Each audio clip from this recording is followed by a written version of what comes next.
compañeros. Yo vengo aquí un poco, estoy así como siendo el jamoncito del sándwich. No como cientista político, sino más bien como lo que sucede con un periodista de acción y de investigación. Las dos cosas. He sido, por lo menos, como un ojo de la realidad, que es tan importante, la realidad real, precisamente para la epistemología, que a veces se confunde tanto. Y creo que, escuchando la mesa anterior, llevo mucho tiempo de una pelea por el lenguaje, por la recuperación del lenguaje, por la recuperación de la palabra, y que en este momento que estamos viviendo, donde existe un proceso geoestratégico de recolonización de nuestro continente, que lo estamos viviendo como nunca en carne propia, porque antes, cuando groseramente se hablaba de las repúblicas bananeras con mucho desprecio, todavía sigue siendo, sin explicar por qué eran repúblicas bananeras, por qué la expansión imperial había avanzado sobre lo que es hoy Centroamérica, el Caribe, por qué esa expansión colonial le había arrebatado la mitad del territorio de México y tantos otros. Todo esto no se explicaba, estaba ahí sumergido en ese lenguaje colonizado de fracturarnos permanentemente. Viviendo este momento, es muy importante que nos estemos planteando este proyecto, este nuevo espacio de la descolonización. En algunos momentos, hablando en algunas partes, como desde una trinchera, yo había planteado que hay que descolonizarlo todo, desde la cultura, el lenguaje, la academia, la ciencia, porque nunca se ha hablado mucho de lucha antiimperialista, pero eso conllevaba todo un proceso de liberación donde se iba incorporando, aunque nadie lo hubiera pensado, toda esta descolonización que se daba en medio de la lucha. Y pongo un ejemplo, la Revolución Cubana, algo que nadie dice de la Revolución Cubana. La Revolución Cubana, triunfante en el siglo XX, en el año 59, tenía toda la impronta de la lucha de liberación del pasado, donde la figura de Martí, con ese lenguaje estallante que es el que debemos usar y no estar siempre encorsetados en los lenguajes que nos transmitieron, sobre todo el lenguaje eurocéntrico, porque nosotros hemos querido imitar a Francia, hemos querido ser argentinos, pero no tanto latinoamericanos. Entonces, en esa concepción, nosotros, sobre todo en Argentina, yo lo he notado mucho viniendo de otros países o viniendo de Centroamérica, cómo se había perdido esto que sí hay que recuperar de los años 70, donde se habían recuperado espacios universitarios donde se peleaba por Latinoamérica. Alcira es muy chiquita. Alcira era muy chiquita, pero ya estaba activa, la veía. Entonces, nosotros que nos sentíamos así, bueno, tenemos que dar una lucha muy precisa, porque el tema de la descolonización no lo habíamos planteado. Nosotros yo viví, por ejemplo, donde yo aprendí las cosas más hermosas de un proceso de descolonización, fue lo que estaba pasando en África en esos momentos. Leopold Senghor, veníamos hablando con Alcira, Lumumba, todo aquello que fue en un momento de un estallido maravilloso frente a un continente tan vejado, tan maltratado, tan golpeado, donde se produzca un holocausto de la población negra del que nadie habla hoy en día. Entonces, esa formación fue muy importante, por lo menos para mí, porque empecé a ver siempre el espejo de África frente a América Latina. Una América Latina que lleva 700 años de resistencia, porque quieras que no solo ha sido la resistencia de los 500 años y la pelea contra la colonia, sino no querer aceptar que nosotros hemos estado resistiendo estos 200, en este bicentenario, 200 años, hemos estado resistiendo al imperio. Nadie se anima a decir, ya nadie se animaba a decir la palabra imperio. Fíjense, nadie, decíamos imperio, nosotros hemos sido castigados en estos tiempos por hablar de la palabra imperio, ya no existía. Es muy importante empezar a recalcar que lo clave era esa recuperación que habíamos empezado a tener de nuestra memoria histórica, y en eso un revisionismo histórico hizo bastante bien, el más serio revisionismo histórico, cómo nosotros teníamos que volver a recuperar nuestras raíces, nuestra identidad. Difícil en Argentina, porque yo soy, por ejemplo, hija de un italiano, venido de Italia, de vascos por otro lado y de criollos por otro lado. Es muy difícil reconstruir una identidad donde se mezclan, donde el padre está llorando porque quiere volver a Italia, es decir, salieron por motivos gravísimos, por la pobreza, por la miseria, por las guerras. ¿Cómo construíamos en estas circunstancias, en un país como el nuestro, esa conciencia latinoamericana que nos hacía tanta falta para nuestra propia sobrevivencia? Entonces, todo lo que se ha hecho en estos años, en eso estoy de acuerdo, que no se recupera a veces mucho de todo lo que se hizo en estos años.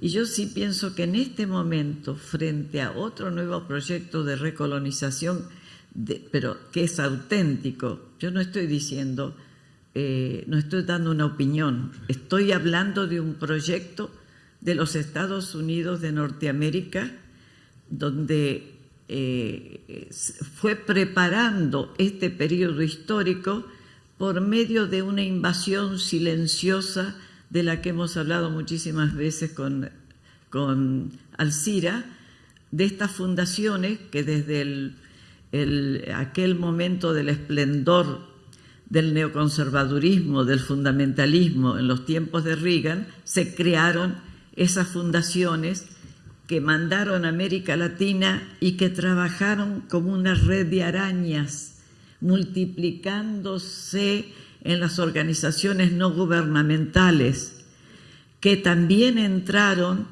porque no teníamos una conciencia de la necesidad de descolonizarlo todo.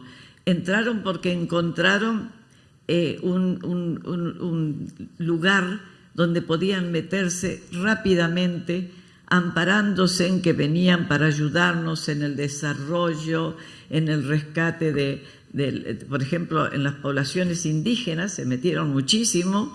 Nosotros lo vimos, el rompimiento brutal que hubo en el Ecuador, donde existía uno de los movimientos indígenas más importantes de toda la América Latina, como era el Pachacuti, y lograron romperlo. Entonces, creo que nunca se trabajó consciente y fuertemente este problema de la colonización. Nunca quisimos aceptar, por ejemplo, yo no veo que se habla de la dependencia. Solamente en aquellos tiempos brillantes de los príncipes de la sociología, como el príncipe deshecho que es Enrique Cardoso en Brasil, pero que no, como Celso Furtado, como Darcy Ribeiro, todo aquel esplendor de aquel momento en que estaba surgiendo, en que apareció Paulo Freire. Fíjense todo lo que estaba surgiendo en ese momento histórico. En ese momento histórico había esta necesidad de plantear de una vez por todas algo que no quieren reconocer y que los políticos nuestros, desgraciadamente, tampoco han aceptado, de que éramos dependientes de Estados Unidos. La única república independiente es hoy en día Cuba. Independiente totalmente, es decir, porque llegaron ellos de la Sierra Maestra a construir como una continuidad histórica, y por eso la Revolución Cubana es tan cubana y tan importante para estudiarla en esa situación, en esta situación en que estamos hoy.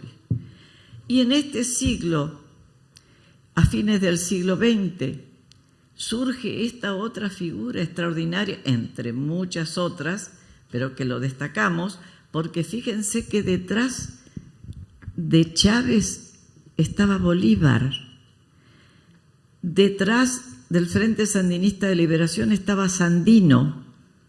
Era un rescate histórico importantísimo. Detrás de las luchas del pueblo salvadoreño estaba Farabundo Martí. Hemos abandonado nuestro pasado histórico de una manera casi infantil y casi suicida, porque si nosotros acumulamos toda esa enseñanza extraordinaria, tendríamos muchísima más fuerza para plantearnos esto que nos estamos planteando aquí como un desafío y un debate. El pensamiento contrahegemónico de este siglo XXI fue el bolivarismo.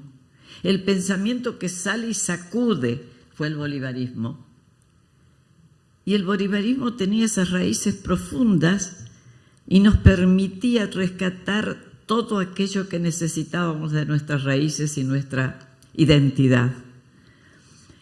Este pensamiento, fíjense que fue un poco robado por los intelectuales europeos, que como yo dije una vez en Alemania, ustedes fueron nuestros padres, pero ahora tienen que escuchar a los hijos, porque nosotros le estamos diciendo que Europa va mal, que se está transformando en un continente, se perdió Europa para convertirse en la gran colonia europea, que es lo que estamos viendo hoy, que hace exactamente lo que le manda hacer ese mundo imperial donde están desde los grupos Bilderberg hasta Israel, Gran Bretaña, todo lo que estamos viendo hoy en día. Entonces, nosotros somos un ejemplo para el mundo y nunca nos dimos cuenta. Porque cuando yo le digo a los jóvenes de la universidad, si nosotros tuvimos dictadura, es porque resistíamos. Si no hubiéramos resistido, no hubiéramos tenido dictadura, hubiéramos sido alegres, colonizados, alegres, cantando así cositas bonitas, como dicen en México. Pero no, nosotros teníamos esa raicita, esa comezón de la liberación. Era tan lindo pensar en los años 70 en un proceso de liberación, ¿o no, Alcira? Era muy chica. Alcira era chiquita, pero ya entonces ella era una protagonista activa de ese proceso de liberación. Entonces, fíjense que Jauretche nos enseñaba muchísimo en muchas cosas, no lo hemos leído profundamente. Y cuando decía que los pueblos tristes no hacen revolución, era absolutamente cierto. Si nosotros somos unos grandes humoristas, si tenemos un humor espectacular, un santiagueño. Cuando yo vine aquí a Buenos Aires por primera vez, pensé que había llegado a la metrópoli colonial. Yo lo sentí así. Soy entrerriana. Nosotros nos habíamos independizado de Buenos Aires una vez. así que tenía derecho a sentir que venía la metrópoli colonial. Y un poco aquello que el Colorado Belardo Ramos produjo en sus buenos momentos, aquello de la pandilla del Barranco, en referencia a esta clase política del centralismo porteño, y nosotros lo sentíamos así. Los cabecitas negras, fíjense los nombres que el colonialismo nos impuso. Esa es la mentalidad colonial. Todos los del interior éramos durante el peronismo los cabecitas negras. Nosotros vivimos la revolución libertadora, fusiladora, los jóvenes no lo vivieron. Vivimos la resistencia extraordinaria de ese momento histórico. Vivimos las otras dictaduras, porque algo que tampoco se dice mucho en este país es que del 55 en adelante vivimos en dictaduras. Solo 2 asomos el surgimiento de Arturo Frondizi y después de Ilía, los 2 frustrados también.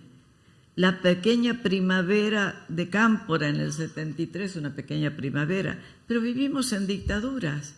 Y a pesar de todo eso, nosotros habíamos logrado que en las universidades hubiera centros de estudios sobre América Latina. Había un proceso de rescate de nuestra propia cultura, la cultura de nuestro norte, la cultura del sur. Fíjense, el tema de la colonización es gravísimo porque no consideramos a la Patagonia nuestra. Y es claro, por supuesto que la Patagonia, que le fue arrebatada a los mapuches, a todos. Los mapuches digo porque son los que están hoy en día, pero los deguitas, había una población indígena importantísima en el sur. Eran los dueños de esa tierra. Se la fuimos a quitar y nunca hemos podido sacar de la historia Roca. Nunca lo pudimos sacar, pero intentamos, lo ubicamos en ese contexto del pasado. Nosotros dimos pasos gigantescos, pero también las dictaduras tenían la capacidad de discontinuar la historia. La última sobre todo, porque la última, después de la noche de los bastones largos, la última dictadura sí produjo un barranco tremendo en la continuidad histórica.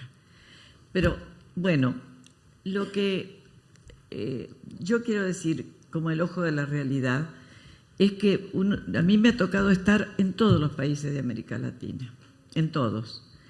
En la guerra en Centroamérica y también en el norte de África, porque seguí ese continente apasionadamente durante mucho tiempo para ver que en este siglo XXI se produce las guerras coloniales más crueles que hayamos visto, de las que somos espectadores pasivos. Ya no eran nuestros hermanos del movimiento no alineados. No eran nuestros hermanos, porque en el peronismo eso sí existió, un hermanamiento que nadie puede negar, nadie lo puede negar. Andamos con los pueblos árabes, con los africanos.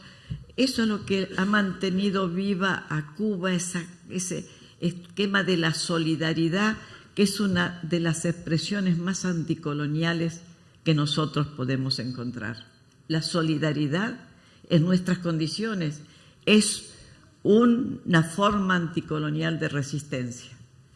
Y eso lo tenemos que grabar nosotros. Hemos visto, por ejemplo, no hemos seguido mucho las formas como Eduardo Galeano, el querido escritor uruguayo, fue transmitiéndonos en esas pequeñas frases chiquititas, en esas escrituras que él hacía sobre la realidad que iba juntando pueblo por pueblo, país por país, el lenguaje extraordinario con que él pudo transmitir eso. Cuando uno mira el lenguaje de los libros de Galeano, dice, ¿qué le pasó a la universidad? Que los estudiantes tienen por ahí solo 600 términos, manejan en muchas universidades. ¿Qué nos pasó? Eso es lo que tenemos que ver. Porque para luchar contra el lenguaje colonial tenemos que recuperar la pasión. Cuando hablaba Chávez, yo me acuerdo de muchos progresistas, lo pongo entre comillas cada vez más al término, decían, no, pero, ay, ¿cómo habla Chávez de estentorio? A ver, aquí está una compañera venezolana que podrá decir, si no hablan así los venezolanos, si no tienen ese ímpetu, hasta Carlos Andrés Pérez hablaba con ese ímpetu. Entonces, Chávez estaba hablando para su pueblo, estaba hablando en la voz, en su propia voz, y eso era importantísimo. El fenómeno de Chávez es muy importante porque no nace de la nada, así como la Revolución Cubana nace de una continuidad de todo lo que fueron los luchadores de la independencia de España. Chávez hablaba sobre Bolívar, Simón Rodríguez, rescataba todo un camino hecho por nuestra América y nos dio ese elemento extraordinario contrahegemónico que era el pensamiento bolivariano. Y fíjense qué instinto y qué audacia revolucionaria de plantear esto cuando el imperio, todos los documentos imperiales de estos tiempos donde dicen lo que nos quieren hacer en estos próximos años, como siempre lo han hecho porque planean para 10 años, entonces cuando nosotros vemos esos documentos, ¿qué dice arriba el documento cuarto de Santa Fe? La doctrina Monroe. Recuperaron la doctrina Monroe. Estamos como empezamos al final del siglo XIX, a principios del siglo XX.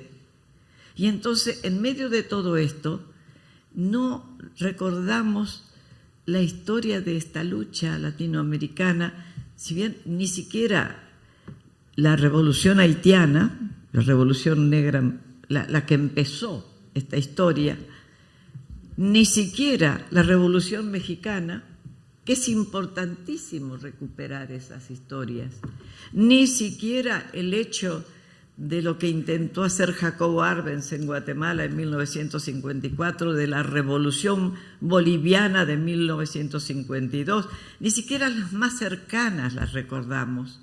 Entonces, ¿desde dónde vamos a plantear el rescate de nuestro lenguaje anticolonial? ¿Desde dónde? ¿Desde qué cenizas? ¿Desde qué espejos astillados vamos a partir nosotros para recuperar esta identidad que se ensombrece y se pierde? Tenemos la ayuda inestimable en estos tiempos de los pueblos originarios, de la Constitución Plurinacional de Bolivia. Estas constituciones como la que hablaba la compañera venezolana, estas constituciones tenían un ímpetu descolonizante muy importante. La Constitución boliviana lo tiene. Frente a un país, queridos amigos, para decirles lo que es el colonialismo en la mente de alguien, donde una peluquera de un barrio me decía que estaban bajo Evo viviendo una dictadura. Yo decía, ¿en qué clase de dictadura será que acá en este periódico que usted tiene dicen que es un indio de pie sucio, le están insultando a Evo? Es que usted no entiende, me dijo. Desde que llegó Evo al gobierno, los indios se creen gente. Fíjense ustedes ese concepto. Y yo descubrí que en Bolivia, haciendo la investigación para el libro de Evo sobre la presencia de la CIA, ni siquiera lo habíamos visto con Gregorio Seltzer, que era tan profunda la presencia de la CIA que tenía su oficina al lado de la oficina de la presidencia. Cuando uno va viendo cómo se rescata este lenguaje, cómo Evo rescata en sus negociaciones que tuvo que hacer para llegar a tomar las medidas que tomó, que sacó a las fundaciones, estas malditas fundaciones que estuvieron trabajando para hacer esto, porque, por ejemplo, vamos a pensar, ¿de dónde surge el juez Claudio Bonadío? De la Fundación Libertad. La Fundación Libertad está desde 1983 en Rosario, pero cuando nosotros las denunciamos no nos hicieron caso.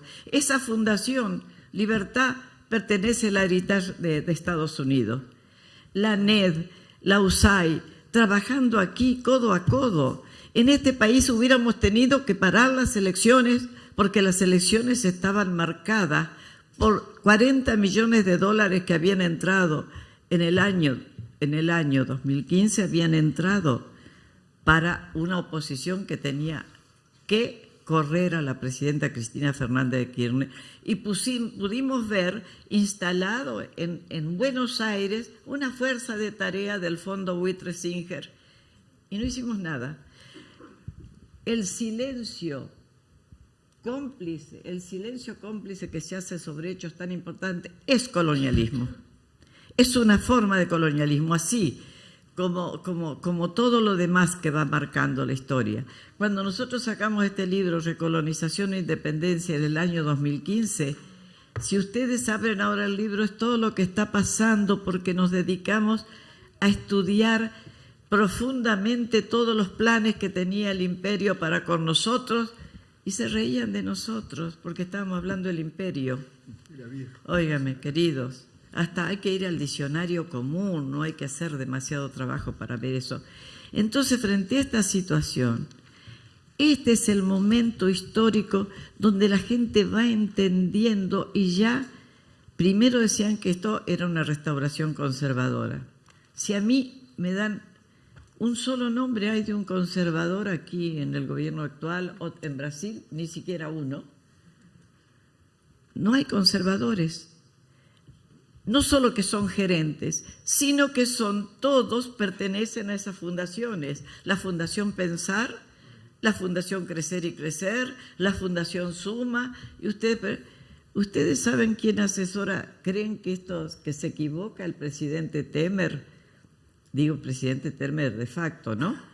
Presidente del golpe, surgido del golpe, del tipo de golpe nuevo. Fíjense hasta dónde llega la colonización, que cuando nosotros decimos están infiltrando las estructuras judiciales porque ha decidido el Comando Sur, el Pentágono y todos los demás aplicarnos una guerra contrainsurgente de baja intensidad, de cuarta generación, y aparte de esa aplicación que nos querían hacer, pensaron que si manejaban la justicia de estos países, de nuestros países, nuestroamericanos, como dice Oporto, si manejaban la justicia, manejaban la prensa, manejaban los medios, es decir, que ya los tenían preparados porque para eso sirvió los años 90, tenían bastante actuación en la formación de políticos que iban a ser posiblemente diputados de distintos partidos, con lo cual ya estaban infiltrando el Congreso, los congresos de la Nación, como lo hicieron en Honduras. Con eso ya entrábamos nosotros en el paquete de la recolonización. Ah, no, pero hasta que no escucharon la palabra lawfare, no nos creían. Era eso. Eso no es de ahora. Eso no es de hoy. Eso viene desde los proyectos de fines de los años 90, queridos compañeros. Para terminar, por esto les dije que yo vengo como el ojo de la realidad. Se darán cuenta que no estoy haciendo ningún discurso académico porque no es mi cuestión. Y parto de ahí. A esto veo cuando les digo que todo lo que, fíjense que el pensamiento contrahegemónico que instaló Chávez en el siglo XXI, lo levantaron franceses, italianos, y parecía que venía de Europa, que no lo habíamos sacado de acá, de nuestras entrañas, de esa fuerza extraordinaria del querido comandante Hugo Chávez Frías.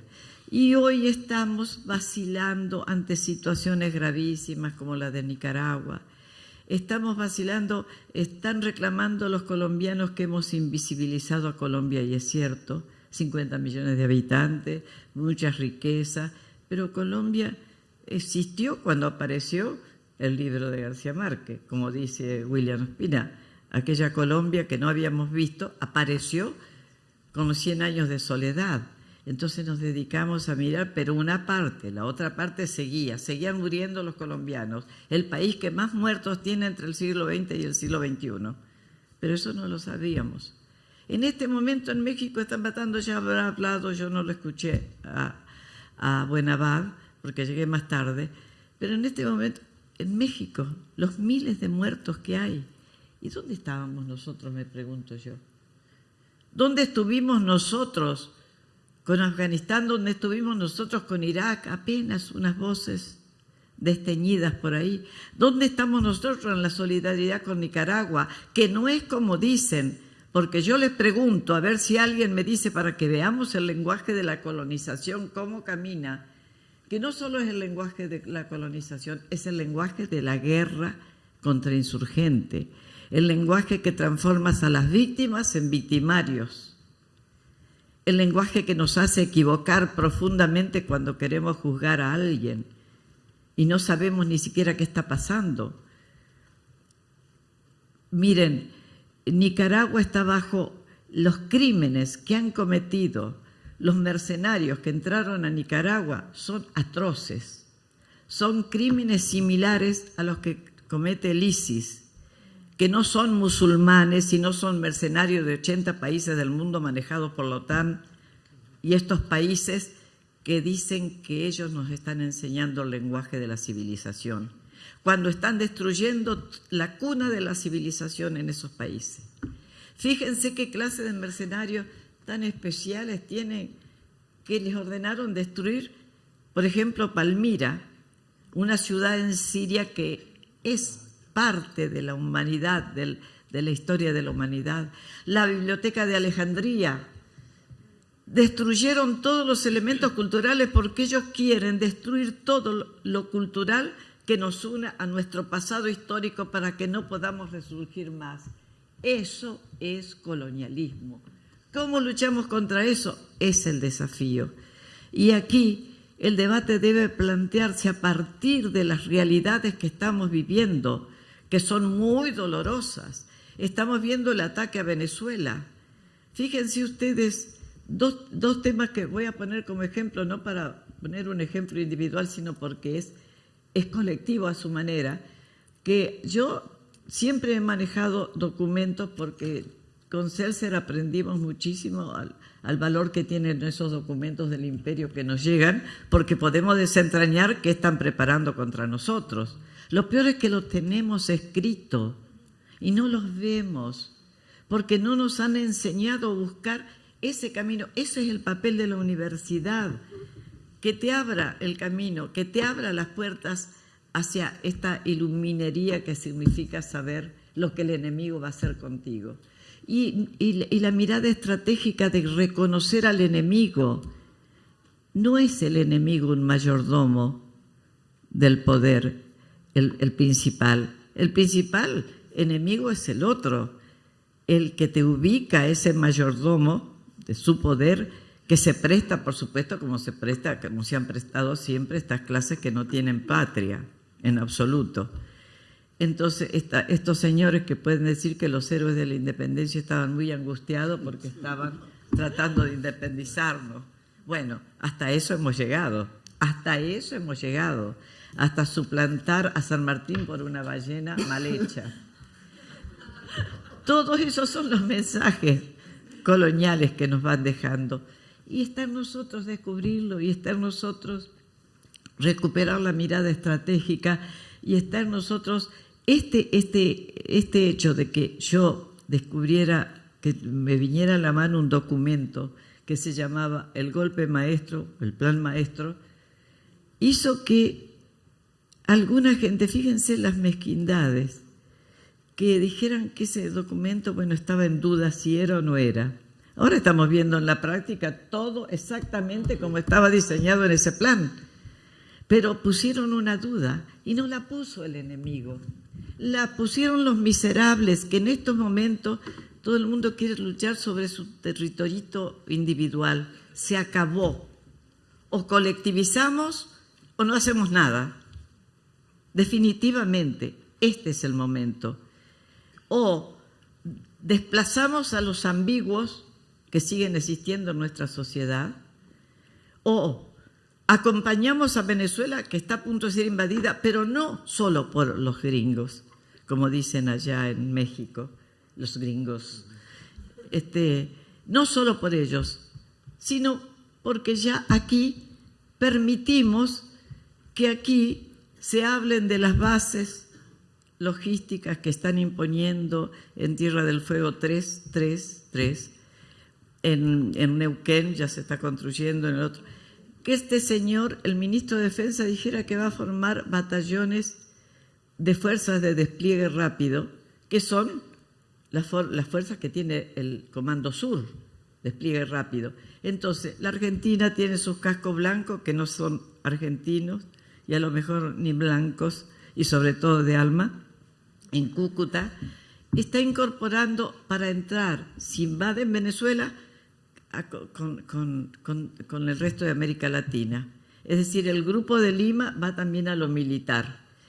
Bueno, nosotros estamos viendo todo esto. Ahora, ¿tenemos fuerza para resistir? La tenemos. Pero fíjense que nosotros no podemos conformarnos ya, y voy a terminar, con simplemente saberlo a esto, sino qué hacemos frente a esto. Y la otra cosa, al terminar, que les quiero mencionar también, de la banalización que se hace de algunos temas, es el tema de que dicen esto es otro plan Cóndor. Nunca existió en principio un plan Cóndor.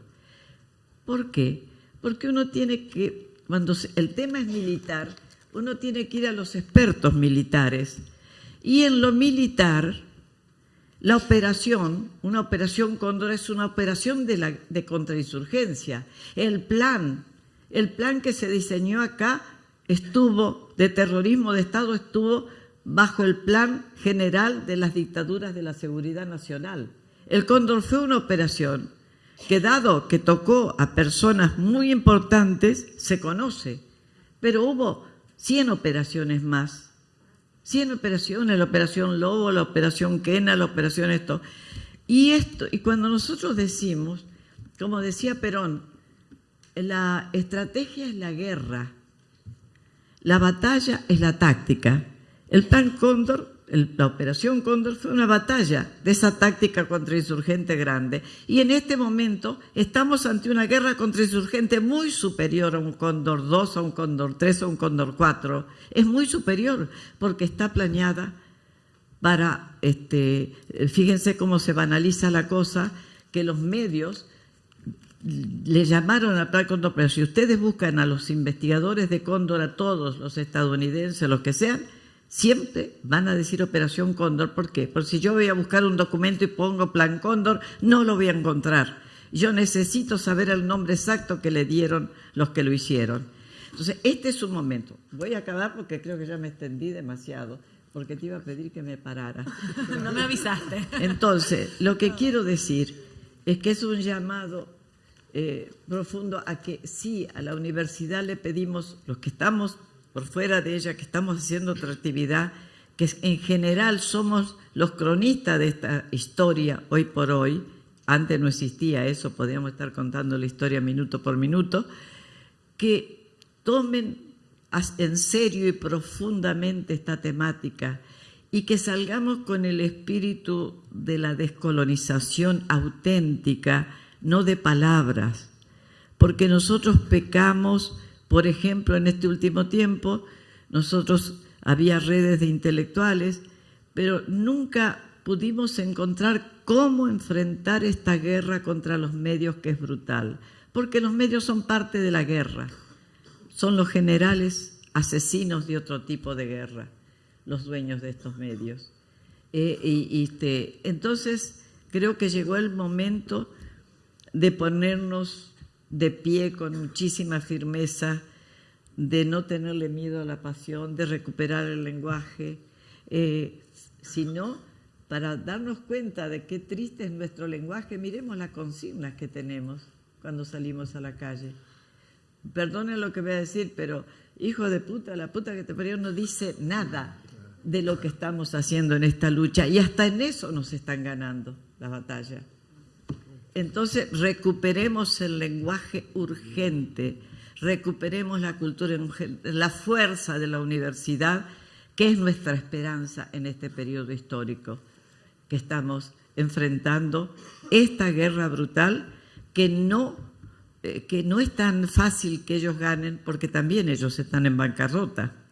Están sobre nosotros como el león que tira la última garra, pero si nosotros recuperamos nuestra capacidad de pensar con nuestro pensamiento propio, de elaborar pensamientos críticos profundos, estamos en el momento exacto donde tenemos que ponernos de pie. Eso lo digo yo por fuera de los cientistas políticos. Ponernos de pie y ocupar la barricada que nos corresponda en cada lugar.